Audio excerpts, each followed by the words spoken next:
DVC জল ছাড়তেই তৎপর জনপ্রতিনিধিরা। এলাকায় বন্যা পরিস্থিতি তৈরি হতে পারে, একই সাথে বেহুলা নদীতে বাড়ছে জল, এমনই আশঙ্কা করে রবিবার দুপুরে কালনার রামেশ্বরপুরে বেহুলা নদীর উপরে থাকা ব্রিজ থেকে বেহুলা নদী পরিদর্শনের পাশাপাশি কালনার নিউ মধুবন এলাকায় ত্রাণ শিবিরে আশ্রয় নেওয়া মানুষদের সাথে কথা বললেন কালনার বিধায়ক দেবপ্রসাদ বাগ।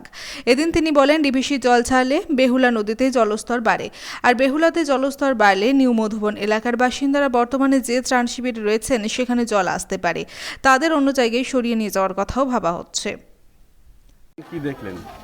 আপনারা দেখছেন যে একটা ফ্লাড সেন্টার হয়েছে, মানে আমাদের হাটকালনা গ্রাম পঞ্চায়েত থেকে মূলত এটা এসডিওর তত্ত্বাবধানে হয়েছে। কিছু বাড়ি হচ্ছে কিনা যে একদম জলের তলায় চলে গেছে, তাদের বাড়িতে থাকার মতন পরিস্থিতি নেই। উপস্থিত যেখানটাই রয়েছে একটা আশঙ্কা করা হচ্ছে, যেহেতু ডিবিসির জল ছেড়েছে আপনারা জানেন, তাতে এই জায়গাগুলো জলমগ্ন হওয়ার একটা সম্ভাবনা রয়েছে। দেখে গেলাম আপাতত রয়েছে, যদি এই জায়গাগুলো আরও জলমগ্ন হয় তাহলে এদেরকে অন্য জায়গায় শিফট করা হবে। প্রায় ধরুন ৭৭ জন রয়েছে, তাই তো নাকি?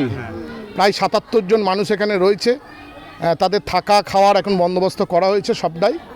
আর আমি একটু দেখে গেলাম, তাদের কিছু কিছু সমস্যা রয়েছে, সেই সমস্যা দূর করবার জন্য যারা আমাদের স্থানীয় স্তরে রয়েছে, আমাদের পঞ্চায়েতের মেম্বার তিনি সদস্য, তিনিও রয়েছেন, বাকি সবাই দেখভাল করছে। আমি তাদেরকে বলে গেলাম যে যা যা এখন উপস্থিত যে সমস্যাগুলো আছে, সমস্যাটা দূর করবার জন্য যা যা জিনিস আপাতত দরকার তাদেরকে পৌঁছে দেওয়া হচ্ছে।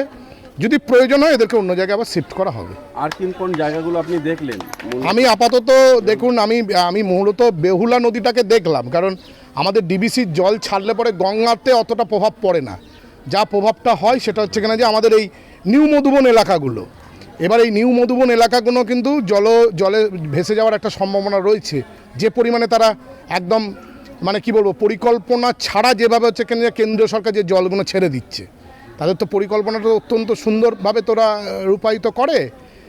তাই যাই হোক, এখন তো মোকাবেলা তো করতে হবে, তাই করতে গিয়ে যাওয়ার জন্য আমরা এগুলো দেখছি, যেভাবে মোকাবেলা করা যায় সেগুলো আমাদেরকে করতে হবে আর কি।